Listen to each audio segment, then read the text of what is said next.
Bonjour et bienvenue à l'acte 2 de la semaine du tribunal de l'actualité. Merci de nous recevoir à travers les médias leaders Truth TV et Watt FM. Nous sommes également accessibles par le biais des plateformes Facebook et YouTube. Je suis Adams Khaled-Ouedraogo, président de cette instance, et sur ce plateau, je suis avec le juge au siège Geoffroy Var. Bonjour et bienvenue. Bonjour président, bonjour auditeurs et téléspectateurs. Pour la présente convocation, nous allons nous intéresser à la question de la police de proximité dans le contexte de lutte contre le terrorisme. Et à la barre ce matin, un invité qui a un CV long comme le bras, mais on retient qu'il est contrôleur général de police à la retraite, ancien directeur général de la police nationale, ancien directeur général des écoles de police, auteur de l'hymne de la police nationale et directeur exécutif du cabinet en conseil consultatif en gouvernance et en sécurité. Paul Sondo, bonjour et bienvenue. Bonjour, M. Ouedraogo. D'accord. Alors, avant de profiter de votre expérience en lien avec le thème enrôlé, nous allons ouvrir la première partie de cette émission et c'est juste après ceci.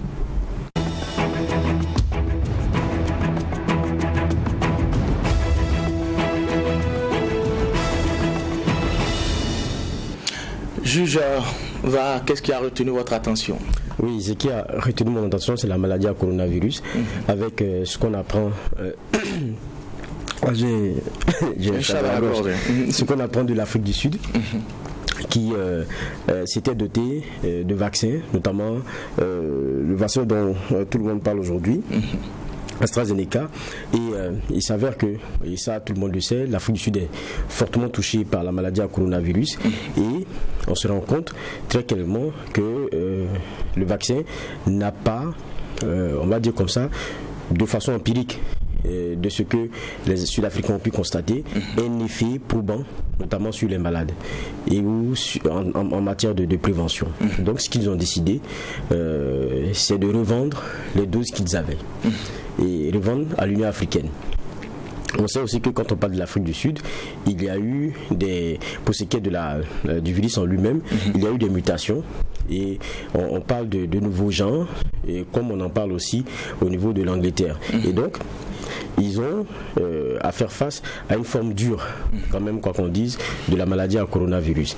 Et aujourd'hui, il y a le débat sur l'AstraZeneca, un débat qui est international. On l'écoute aussi via le débat aussi en France, où on essaie de rassurer. Dans certains autres pays, on essaie d'être un peu plus prudent.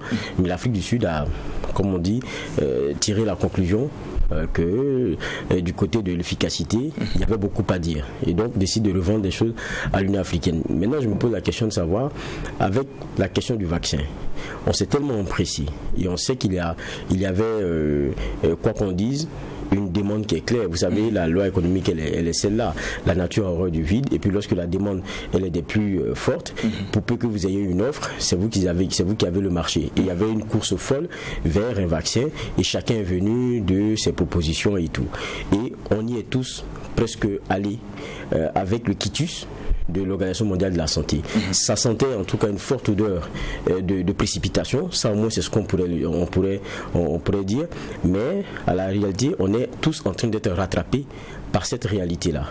Et je pense que si on a une Afrique du Sud qui a quand même investi près de 5-7 millions d'euros, vous voyez, ça fait, est-ce que c'est pas plus de 4 milliards? Bon, de francs CFA. On pourrait faire un peu le calcul, on verra. Et tente aujourd'hui de ne pas se retrouver dans une situation de perte dur. Donc, est en train de démarcher pour que le produit soit payé. On va dire par une autre entité, l'Union africaine. Donc, ça veut dire qu'on risque d'avoir ces doses-là dans nos pays. On va vous dire demain c'est des dons, c'est ceci, c'est cela, c'est l'accompagnement de l'Union africaine. Mais alors que ça a montré ses faiblesses outre part. Donc, je me dis, chacun est en train de chercher une solution, mais lorsqu'il ne l'a pas, il vend même son problème. Et je dis, face à la maladie à coronavirus, on tire ici beaucoup d'enseignements. Beaucoup d'enseignements. L'enseignement de notre fragilité, l'enseignement qu'il faut être humain, et puis l'enseignement qu'il faut être humble. Parce que ça nous ramène tous à ce que, même toutes les économies aussi fortes qu'elles soient, c'est un petit virus qui les a ébranlés. Et ça, c'est une réalité. Merci Jules Voa, merci également à l'équipe technique de cette émission, le tribunal de l'actualité. Nous allons à présent nous intéresser à notre convoqué du jour. On l'a annoncé, Paul Sondo est sur notre plateau. Alors, on a parlé un peu des postes que vous avez occupés au niveau de la police nationale. Aujourd'hui, vous êtes à la retraite, on l'a rappelé. Que devient Paul Sondo? Parce qu'il y a Paul Sondo, l'homme politique, Paul Sondo, l'humanitaire, on a aussi Paul Sondo, l'homme de lettres. Finalement, comment vous gérez cette seconde vie-là? Merci bien de me poser cette question. C'est vrai. Bon, il faut dire que j'ai eu affaire à plusieurs fois à votre tribune pour des questions peut-être assez plus particulières. Mais bon, cette dynamique d'être permanemment ou du moins constamment en communication dans des plateaux qui nous permettent aussi d'être en communion avec également ceux qui voudraient également ceux vers qui on pourrait apporter notre petit grain de sel. Alors Paul Sondo s'est donc préparé à amorcer une autre vie immédiatement après sa retraite, en créant avec certains camarades une association et d'études que j'ai appelé Conseil consultatif en gouvernance et en sécurité. Et parce que là je suis parti en 2016 et immédiatement en 2017 nous avons eu l'autorisation de l'État pour pouvoir exercer. Alors donc c'est dit qu'on n'a pas eu véritablement le temps de chômer. On est parti à un glissement assez rapide et j'allais même dire aussi un glissement assez satisfaisant parce que nous avons, à partir de ce cabinet, nous sommes partis vers la recherche, en tout cas, d'activités, et donc concernant des audits sécuritaires, concernant l'accompagnement de certains partenaires dans la mise en forme de programmes et projets, concernant des formations, en tout cas liées naturellement au domaine de la sécurité. Et ça nous a permis également de coopter les autres camarades qui, à mon avis, pensaient que tout était fini. Bon, quand on les a ramenés vers nous, on a essayé de reconjuguer un peu la chose, et puis voilà, on est sorti hors des sentiers battus. Et puis du coup, ainsi Paul Sondo mène sa vie. Et donc, les quelques temps qui restent, souvent juste une petite ligne et puis on met dans le tiroir. Les quelques temps qui restent, juste un petit clin d'œil vers des personnes qui semblent encore avoir besoin de nous du point de vue assistance sociale. Et naturellement, être toujours à côté également des forces de sécurité intérieure, et lorsqu'ils ont besoin de nous pour partager notre petite expérience. Bon, on essaie de meubler quotidiennement notre vie en n'étant pas trop loin de ce qu'on connaît. Et vous êtes également sur le terrain politique, je l'ai rappelé. Absolument. Vous savez, il y a certaines choses on ne peut l'avoir que lorsqu'on l'a pratiqué. Vous savez, lorsque vous faites du social, lorsque vous faites de la technique, lorsque vous faites un peu de l'expertise dans tel ou tel domaine, il y a souvent le politique qui pilote tout ça. Et c'est un cadre que vous ne pouvez pas faire autrement que de le savoir ou de l'utiliser.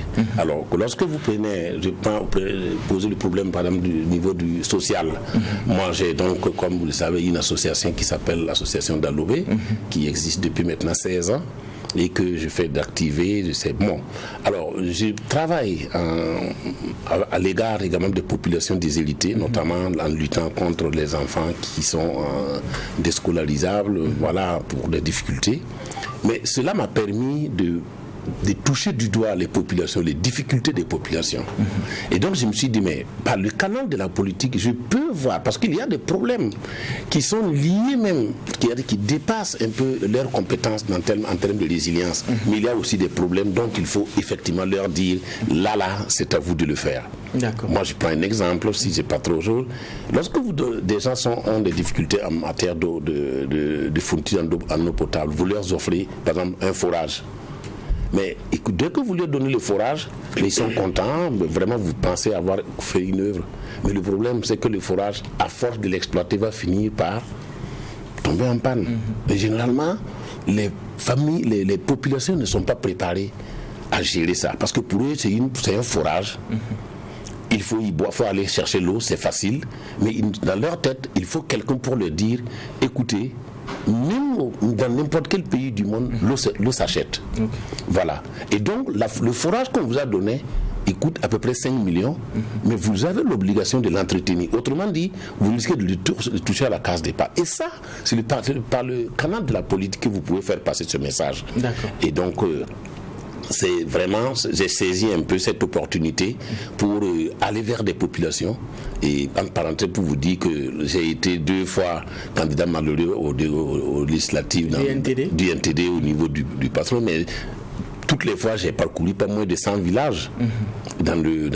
Et mon message était véritablement leur dire, écoutez, ce n'est pas quelqu'un qui viendra faire votre bonheur à votre place. N'attendez pas que les gens viennent tous les 5 ans vous dire, je vais vous donner cela.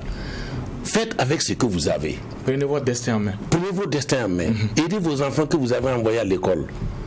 Entretenez ce que l'État est venu déjà vous donner. Ne laissez pas les bancs se gâter à cause d'un écrou. On déclasse un banc d'une classe à cause de 25 francs CFA que les parents d'élèves. Et après, on demande des bancs encore pour l'école. Et vous arrivez dans la cour de l'école, vous voyez des tas de bancs qui, en réalité, ont juste besoin d'un écrou pour être serrés.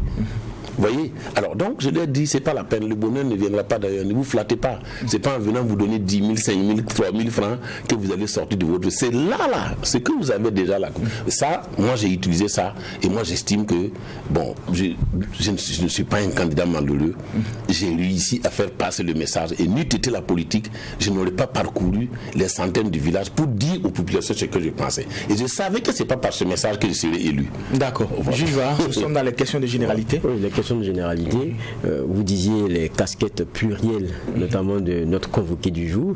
Il y a celle littéraire. Je pense que l'expérience commence en 2019 avec la sortie de du Source Sacré.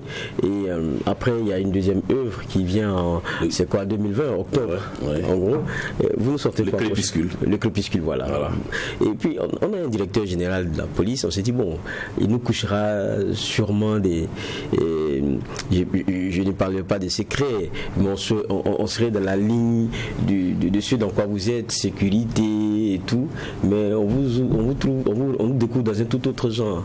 C'est-à-dire, c'est vraiment le littéraire dans l'imaginaire pur. C'est un choix que vous avez fait. Ok, je ne sais pas si vous avez pu parcourir les 2 ouvrages. Je vous les ai amenés d'ailleurs.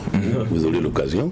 Alors, dans le premier tome qui est l'Aube du sort sacré, effectivement, ça retrace un peu le parcours depuis l'enfance jusqu'à, si vous voulez, à la frontière du cursus professionnel.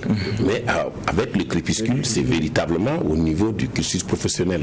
Bon, ça véritablement faire un peu, et voilà, si vous voulez, la légende de ce qu'on a été d'un lundi à un mardi. Bon, on essaie de travailler de manière à faire sortir un esprit. Et vous savez que lorsque les policiers, les gendarmes, les autres corps paramilitaires et même des gens de la fonction publique exploitent ce livre-là, ils se retrouvent. Et là, les gens m'appellent, patron, vraiment, mais écoutez, pourquoi vous avez écrit ma vie? C'est moi que vous êtes en train de dire. Je dis, mais non, c'est pas moi, c'est pas vous que je... C'est exactement comme ça pour tous les jeunes. Voilà. Et donc, du coup, police, effectivement, et je me voyais dans l'obligation de partager certaines difficultés que d'autres pensent être extraordinaires. C'est des difficultés ordinaires. C'est la vie ordinaire d'une personne qui amorce un service, c'est-à-dire que par exemple quelqu'un qui rentre à la police, il est d'ordinaire qu'il accepte se suivre, c'est-à-dire comme on le dit, le sang, tu éviteras le sang que tu vas verser au combat par la sueur que tu vas verser dans l'entraînement. Ça veut dire tout simplement que lorsque vous acceptez d'entrer à la police ou dans les corps militaires et paramilitaires, il faut accepter de se former. Et parce qu'on se forme une seule fois pour toute ta carrière. Les formations que tu as enchambées étant agent, tu ne vas plus avoir cette chance d'être formé. Voilà, tu pourras être formé après pour tel, selon ta catégorie et tout, mais pour sa formation de base, il faut que tu l'assumes. Autrement dit, tu continues déjà à aller de façon handicapée. Alors, et donc, j'ai dit aux gens, ne cherchez pas des raccourcis. N'allez pas demander des affectations à des postes. Laissez-vous entraîner, laissez-vous envoyer, allez-y faire votre expérience, allez transformer la clairière en bas-fond. Vous voyez, mais beaucoup pensent qu'il faut aller voir tel oncle, il faut aller voir tel frère, il faut aller voir tel ami pour ne pas aller à tel poste. Mais ils oublient l'école que tu vas avoir dans ce poste. Ça va te servir pour tes fonctions futures. Et ça, c'est tenter de faire écrire ça. Vous pensez qu'aujourd'hui, la passion du métier, ça se perd? Oui, ça se perd un peu parce que les gens ne sont pas préparés à affronter les difficultés et à les juguler surtout. Les gens vont, ils apprennent le métier ils embrassent, mais dès qu'ils embrassent, j'ai comme l'impression qu'ils ont du remords. Et comme effectivement, je crois que les textes le savent bien, ils savent bien que généralement, si on laisse la latitude à chacun de quitter quand il veut, beaucoup de personnes qui ont été recrutées là, dès le lendemain, beaucoup allaient commencer à s'en aller. Mais je crois que les textes sont très durs. Une fois que tu te fais enrôler, les conditions de départir sont très difficiles. Et tu es obligé d'endurer et tu te rendras compte que c'est en un peu de temps que tu vas passer ça et tu vas t'accoutumer et tu vas vraiment rentrer dans le système. Et moi, je sais que le vrai problème qu'on a aujourd'hui avec les agents, ceux qui rentrent dans les voies, ils rentrent immédiatement. Et c'est le problème d'argent, c'est le problème des moyens matériels qui automatiquement se placent comme étant déjà la première étape. Et ça pose un problème. Mais après, il y avait l'aube du sort sacré, vous avez sorti Crépuscule, ça c'était il n'y a pas longtemps. Oui. Qu'est-ce que vous avez dans vos tiroirs pour nous? Bon, alors, je sais qu'à la dédicace des Crépuscules, on me demandait de faire le lendemain. J'ai dit non, bon, parce qu'il faut dire aussi qu'écrire, il ne faut pas écrire pour écrire, il faut écrire pour savoir ce qu'on véhicule. Alors, si entre-temps, dans le reste de ma vie, en termes d'expérience et en termes de situations que j'aurais à rencontrer, je trouve nécessaire de léguer encore, de retranscrire ça pour la postérité, ben je le ferai. Mais pour le moment, ce n'est pas facile. Si vous voulez écrire pour que ça soit lu, il faut prendre le temps également de le préparer. On n'écrit pas pour remplir les pages, on écrit pour faire passer un message. Et si entre-temps j'ai un message véritable et je pense utile pour passer à la postérité, à la jeunesse, ben écoutez, je m'aventurerai avec l'aide de ceux qui m'ont toujours accompagné. D'accord. Alors, Paul Sondo, on l'a dit, vous êtes directeur exécutif du Conseil consultatif en gouvernance et en sécurité. En français facile, qu'est-ce que c'est? Alors, en français facile, voilà une organisation, comme je l'ai dit, lorsque j'étais aux commandes, lorsque j'étais dans l'opérationnel, j'ai constaté qu'il y a beaucoup d'études qui sont demandées aux forces opérationnelles. C'est-à-dire, voilà, expliquez-nous comment on peut faire pour réformer tel ou tel domaine et tout. Mais on se rend compte que c'est difficile. Parce que lorsqu'on est en train de mettre en œuvre des choses, par exemple des décisions, et qu'entre-temps il y a des difficultés dans la mise en œuvre de ces décisions, il est nécessaire de faire une petite réforme, de réfléchir sur comment on peut y arriver. C'est-à-dire concevoir d'abord avant la mise en œuvre. Mais ceux qui sont sur le terrain n'arrivent pas à le faire. Et non seulement, même s'ils arrivent à le faire, ils ont le poids de la hiérarchie sur eux. C'est-à-dire lorsque la police, la gendarmerie ou tout le corps demande à un chef de faire une étude sur la mise en œuvre de tel ou tel mécanisme, ben, quoi qu'on dise, il le fait avec un poids hiérarchique. Alors donc, conséquence, souvent l'exploitabilité pose problème. Parce qu'il y a une influence de la personne qui a conçu. Alors donc, on s'est rendu compte qu'il faut un peu faire usage au outsourcing. Voilà, il faut aller vers d'autres personnes qui ont une idée, un minimum d'informations de ce que vous faites, minimum nécessaire, et qui n'ont pas le poids de la hiérarchie et le poids de certaines contraintes de réserve pour dire certaines choses. Voilà, et là, c'est là que je me suis dit, il est bien de faire un cabinet qui puisse faire des audits sécuritaires. Les gens veulent de la sécurité, mais généralement celui qui commande la sécurité ne sait pas pourquoi il veut la sécurité. Voilà, il faut déjà faire une étude préalable et relever un peu le dysfonctionnement, dégager des recommandations, faire maintenant une étape de mise en œuvre de ces recommandations qui peuvent être à court, à moyen et à long terme que vous remettez à la personne. Et la personne regarde. Il voit exactement, là, moi, je peux faire. Là, voilà ce que je dois faire. Je n'ai même pas besoin d'avoir recours à telle ou telle personne pour faire ça. Mais là, je suis obligé d'avoir recours à un expert. Alors, donc, ça, les audits, ça, forcément, j'ai trouvé, et effectivement, nous avons eu la chance, dès que nous avons approché certains organismes, voilà, c'était pertinent. Ils se sont lancés et depuis on n'a pas chômé. D'accord. Ouais. Alors on l'a dit, depuis quelques années, le Burkina Faso expérimente la police de proximité pour mettre en synergie la contribution des civils et aussi les forces de défense et de sécurité, aussi dans le but de pouvoir, je dirais, canaliser, sinon encadrer les initiatives locales de sécurité. Alors aujourd'hui, quand on parle de police de sécurité, pour qu'on soit sur la même longueur d'onde, qu'est-ce que c'est? Que renferme justement ce concept-là? Voilà, vous savez, ce concept est un concept assez spécifique qui est encastré dans des gros concepts, notamment la réforme du secteur de la sécurité, la gouvernance du secteur de la sécurité et la gouvernance de la sécurité. tout travaille autour de ces 3 thématiques. La réforme du secteur de la sécurité fait appel à la création d'interfaces entre les acteurs et l'État, qui est donc le plus grand dépositaire, celui qui a la commande. Alors donc dans la réforme du secteur de sécurité, lorsque vous y entrez, vous êtes obligé d'aller dans les acteurs de sécurité. Et dès que vous entrez dans les acteurs, vous allez faire le distinguo entre les acteurs étatiques, les acteurs non étatiques, les nationaux. Voilà, vous rentrez dans ce système-là. Alors, donc du coup, dès que vous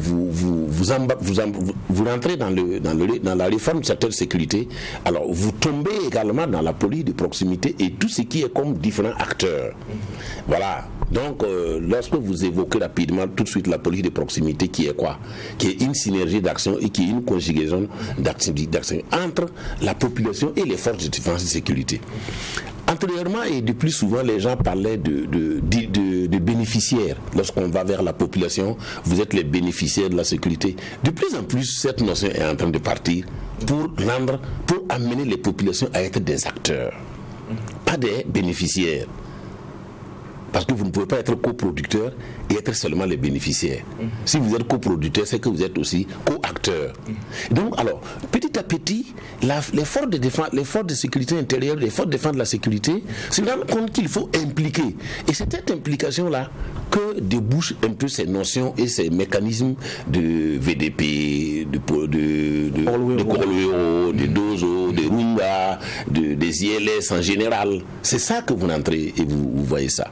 Et donc, du coup, vous savez, un pays, donnez-moi seulement l'exemple d'un pays où la paix et la sécurité ont été obtenues seulement et seulement par les forces de sécurité.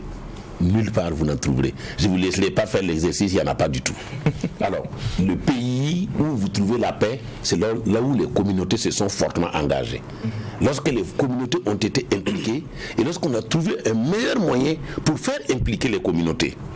Parce que le tout, il faut sortir des sentiers battus. Il ne suffit pas d'aller faire le texte, aller raconter aux villageois qui ne vous comprennent pas. Il faut faire ce que moi j'ai appelé la méthode circulaire. C'est-à-dire, pendant que vous prenez des textes pour cadrer, pour que la sécurité soit gérée à partir des textes existants, par exemple, comme je parle de réforme de sécurité, quand vous parlez de la gouvernance du secteur de la sécurité, vous faites appel aux décisions. Voilà, les lois, les tant. Donc, du coup, alors c'est à partir de la gouvernance du secteur de la sécurité que les décisions, ainsi de se prennent, l'implication, ainsi de suite. Lorsque vous faites ça c'est la stratégie, ça c'est la superstructure, c'est-à-dire la haute chose voilà, la stratégie, la conception stratégique et tout. Mais en ce moment, lorsque vous débouchez, par exemple, des visions et des canons de mise en œuvre, est-ce qu'ils s'adaptent un peu à la réalité du terrain? En ce moment, il faut aller sur le terrain. Et lorsque vous allez sur le terrain, vous allez voir la pratique. Et de cette pratique-là, comment vous faites pour faire la jonction entre le bas et le haut? Si vous faites du bas haut aussi, ça ne marche pas. Il faut faire un peu ce que j'appelais la circulaire. D'accord. Juste va. Oui, c'est intéressant lorsqu'on écoute donc l'ancien directeur général de la police, Paul Sando. Il y a ce que vous avez sorti, c'est COPS. Le projet que vous avez sorti, c'était Community Oriented Policing Strategies in the Sahel. Donc, quand on regarde, vous avez plusieurs recommandations que vous avez eu à faire. Entre autres, la formation même de notre police et de notre gendarmerie à la police de proximité. Parce que c'est pas assez intégré. Alors que le politique le met en avant, est-ce que dans notre police, notre gendarmerie, c'est pas vraiment assez intégré? Non, c'est intégré. Mais nous sommes aujourd'hui, on ne réinvente pas la roue. On apporte un plus à quelque chose. D'accord. Vous savez que la police de proximité au Burkina Faso a fait ses premiers pas du point de vue, j'allais dire textuel, depuis 2003.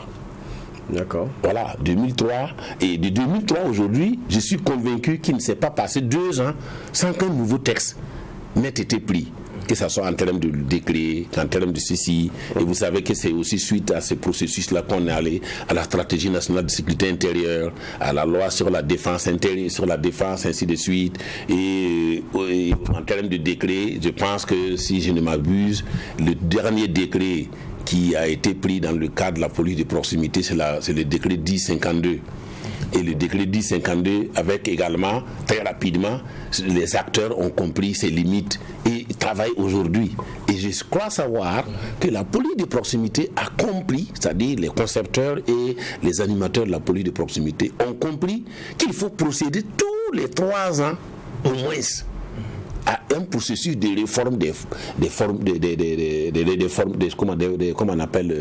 modules de formation des agents.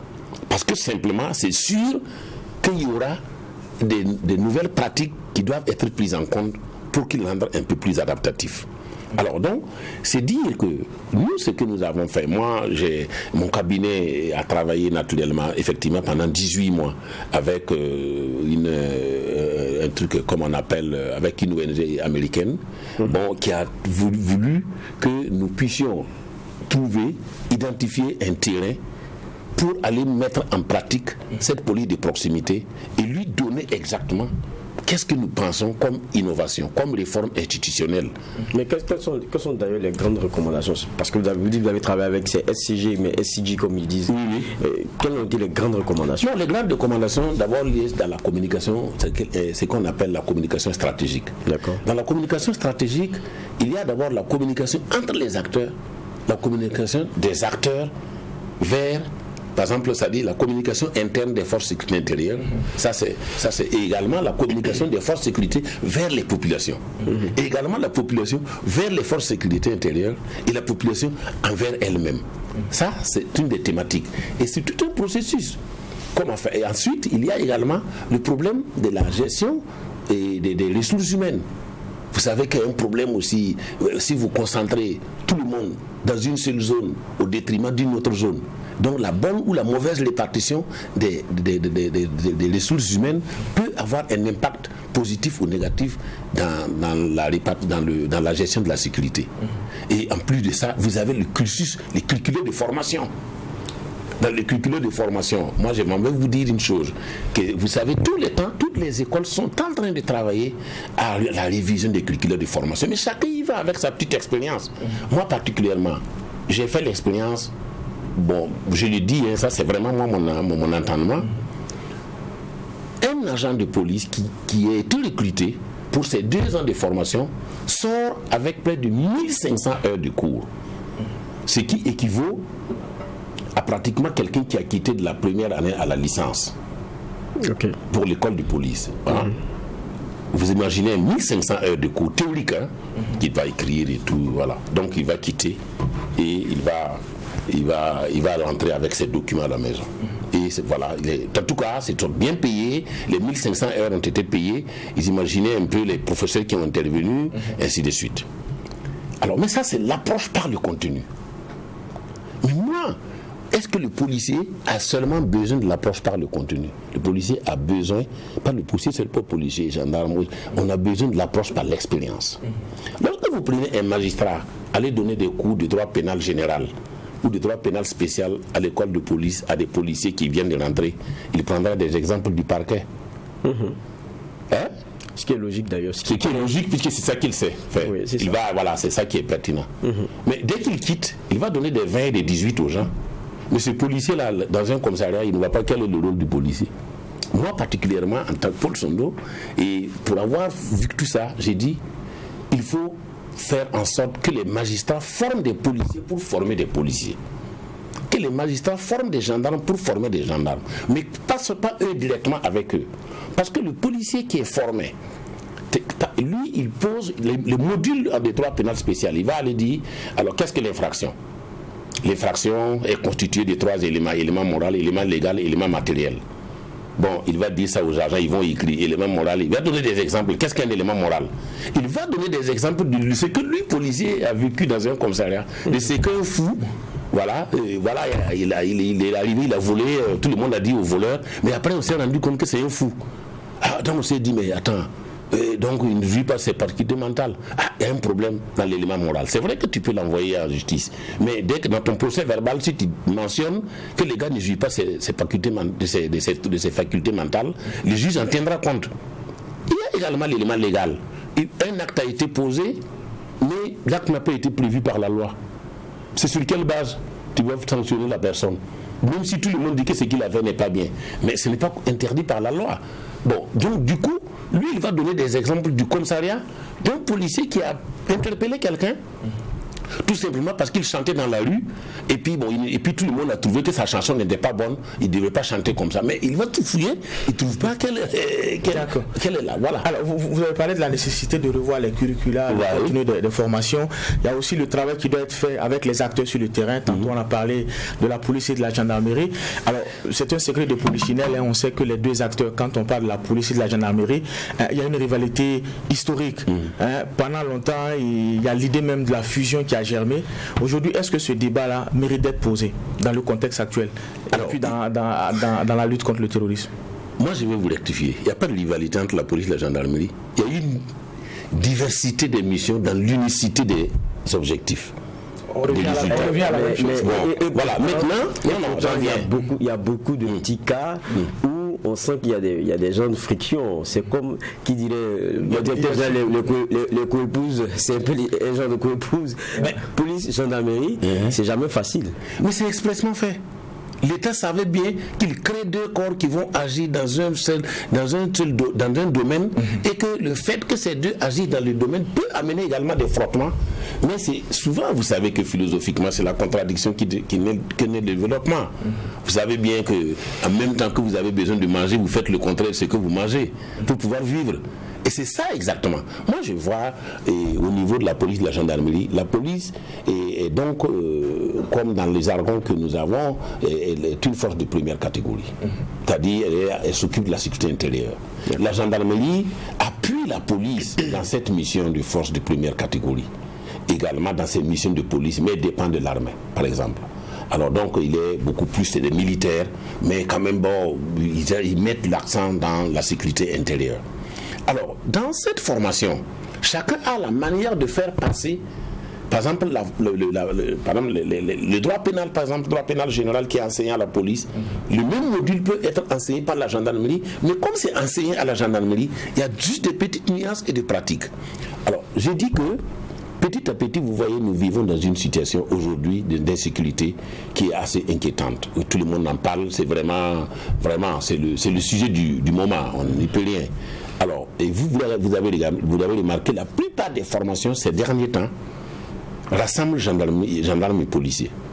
Et ils partagent les mêmes formations maintenant. Oui, il y a de moins en moins de formations parce que tout ce qui vient, tout ce que l'État décide de former, ils les mettent ensemble. Alors, c'est un des faits, c'est un comportement factuel qui peut amener les deux petit à petit à préparer, si oui ou non, à leur fusion. Voilà, c'est-à-dire c'est le terrain, comme il le dit souvent, qui commande la manœuvre. C'est-à-dire ils vont travailler, ils travaillent ensemble, ils ont les mêmes cours de police de proximité ensemble, ils ont le même cours, par exemple, des formations sur les réformes, sur l'État, tout. Et donc, ça va déterminer. Mais moi, à mon avis, fusion gendarmerie-police par un texte, ça ne serait pas opérationnel. Il faut plutôt laisser. Et je remarque déjà, ça c'est après moi, je remarque qu'à la police, on les appelle sergent de police, lieutenant de police, capitaine de police. Bon, moi je pense mais est-ce que vous ne créez pas une militarisation de la police? Non, dans tous les cas, c'est comme je l'ai dit, c'est la pratique qui va déterminer. Mais vous parliez de fusion. Oui. C'est quelque chose de possible? Oui, mais déjà il y a une fusion dans certaines particules. Il y a des missions où forcément ils travaillent ensemble. Ça c'est pas une fusion, ça. C'est une fusion. La fusion, ce n'est pas parce que les gens portent le même plumage. Ce n'est pas parce qu'ils portent la même tenue que c'est la fusion. Le fait que les deux assument les mêmes missions qui ont été données par la même autorité et qui rendent compte à la même autorité de l'exécution de la mission et qui sont obligés de converger, de coordonner leurs actions sur le terrain. Moi, à mon avis, c'est aussi une fusion. Maintenant, la fusion du plumage, la fusion même en termes de texte, ça demande toute une étude. Je connais des pays, je connais tels que le Bénin et tout, ils ont fait, mais je ne sais pas si ça marche correctement. Il faut s'inspirer de ceux qui nous ont dévancés pour ne pas créer en France aussi. Vous voyez, bon, mais il faut s'inspirer. On a plein d'expériences qu'on peut s'inspirer, on n'a pas besoin de nous précipiter. L'essentiel pour moi est qu'effectivement, on amène les deux à savoir que vous êtes aujourd'hui, c'est-à-dire former la police et la gendarmerie à lutter contre l'insécurité sans qu'il y ait une synergie d'action, c'est à mon avis c'est du caduc. Voilà, c'est du caduc. Alors c'est vrai, on l'a dit, les deux forces sont appelées justement à travailler, mais sur le même terrain. Aujourd'hui, dans le contexte de lutte contre le terrorisme, quelle est la place de la police nationale? Le débat a été posé entre-temps avec l'UNAPOL, alors un syndicat qui s'est créé certainement après vous, on va revenir là-dessus, où les policiers demandent un certain type d'armes pour être opérationnels sur le terrain. Et on estime qu'ils n'en ont pas droit parce que justement le corps et puis leur spécificité leur interdit ça. Alors ce débat-là, comment on fait pour évoluer là-dessus? Non, à mon avis, il n'y a pas de débat, puisque c'est tout à fait normal. Antérieurement, avant l'arrivée de l'insécurité assez répandue et sous cette forme, les frontières c'était des postes de police frontaliers qui étaient là. On ne voyait pas immédiatement. C'était d'abord la police, je crois ensuite les autres, la gendarmerie et ainsi de suite. Aujourd'hui, donc ces commissariats ont été les premières cibles. Les commissariats ont été attaqués. Donc face à une qualité d'armes inférieure des attaquants. Alors donc, c'est de bonne guerre qu'ils disent, mais si nous devons rester ici, mais donnez-nous les moyens pour pouvoir riposter. Autrement dit, vous ne pouvez pas demander à quelqu'un avec 9 mm d'aller se positionner pour attendre quelqu'un qui vient avec un fusil de 12-7. Ça, c'est tout à fait, c'est de bonne guerre. Maintenant, c'est pas simple de donner des grosses armes à la police, parce qu'une arme, il faut former la personne à l'utilisation. Sinon, si vous donnez une arme, admettons que l'armée dit il n'y a pas de problème, venez prendre des 12-7, venez prendre des ceci, allez-y poser là-bas.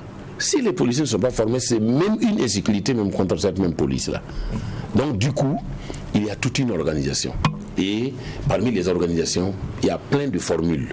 Parce que la police ne peut pas, à mon avis, subitement devenir militaire parce qu'il y a une situation où il faut leur donner des chars, il faut lui donner des grosses armes. Non.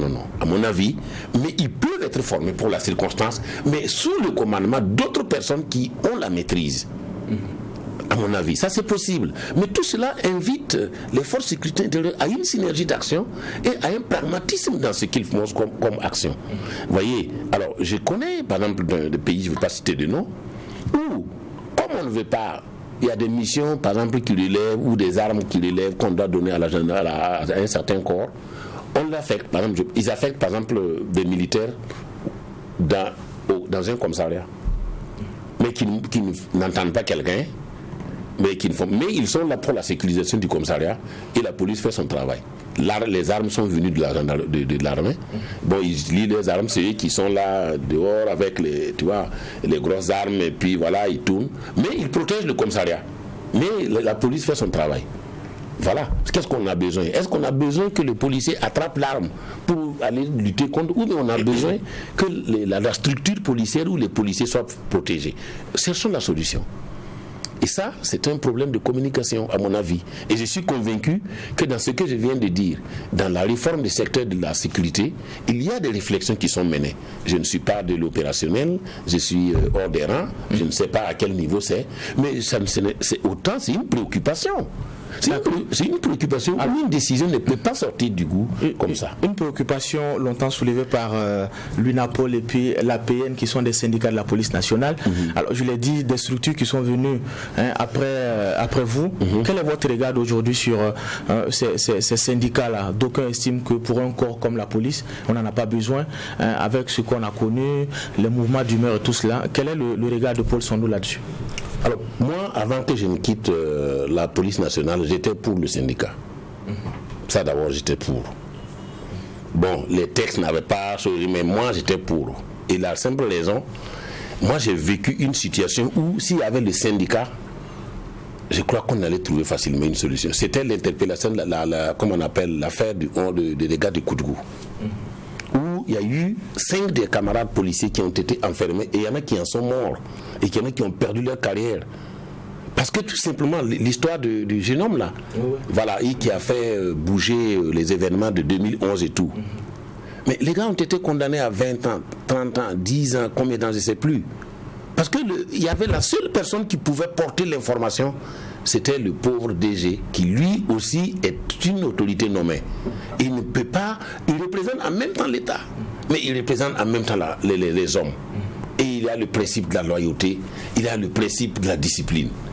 Aujourd'hui, si les syndicats étaient là en son temps, les syndicats allaient avoir quand même dit voilà. Les responsabilités de nos camarades, voilà. Mais leur irresponsabilité, c'est là aussi. Vous parlez de l'affaire Justin Akoudou. Oui, l'affaire de Justin. Mais le simple fait qu'on a croupi sur le poids de la discipline et comment on appelle, du droit, de l'obligation de réserve et tout, mais les gars sont restés comme ça. Bon, ça c'est un exemple que je donne. Dans la sous-région, on est le seul pays à n'avoir pas de syndicat. Le Bénin est syndiqué. Le Mali est syndiqué. Moi, j'étais directeur de l'école nationale de police en 2010, depuis 2009-2010. Je suis sorti en voyage d'études avec mes hommes au Bénin et au Mali. C'était les deux pays que j'ai pu sortir avec avant de quitter pour occuper le poste de la DGPN. Mais ces deux pays, ils sont syndiqués. La France, la police est syndiquée. La Côte d'Ivoire, la police est syndiquée. Pourquoi le Burkina, la police ne va pas syndiquer?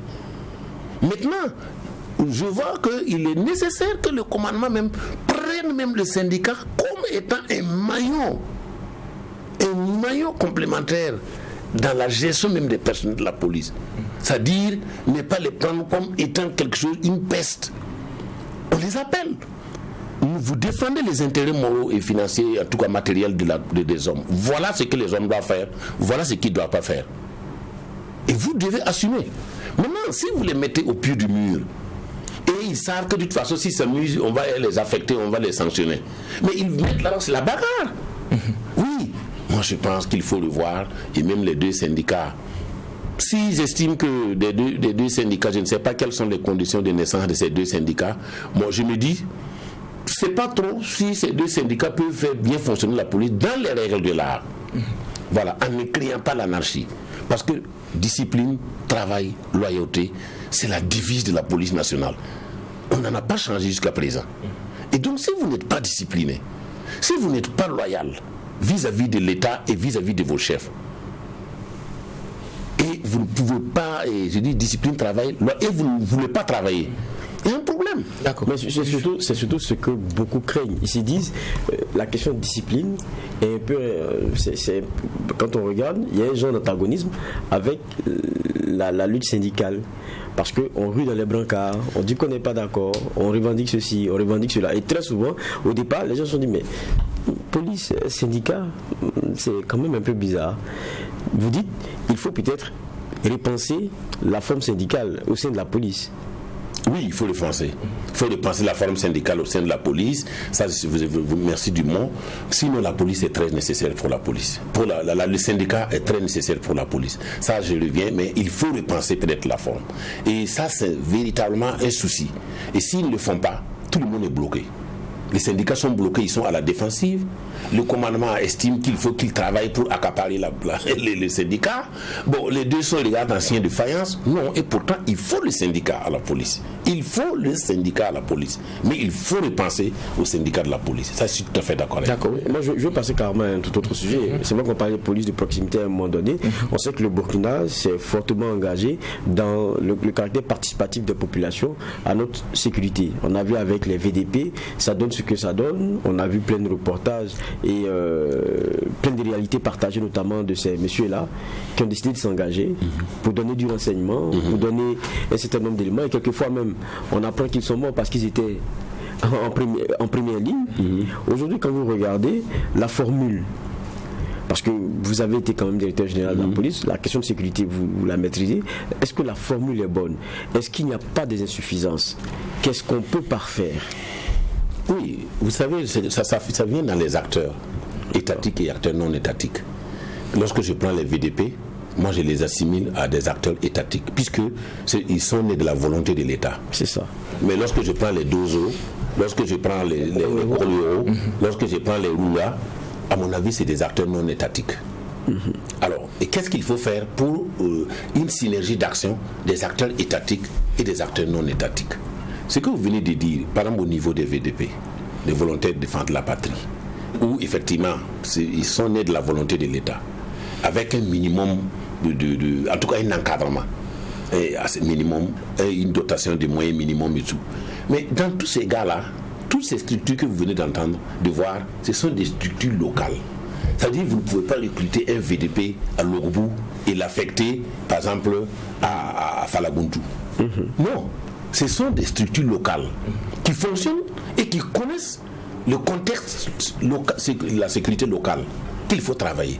Et ça, vous avez remarqué que le premier envoi, ou du moins la première expérimentation des VDP, c'est dans les zones chaudes.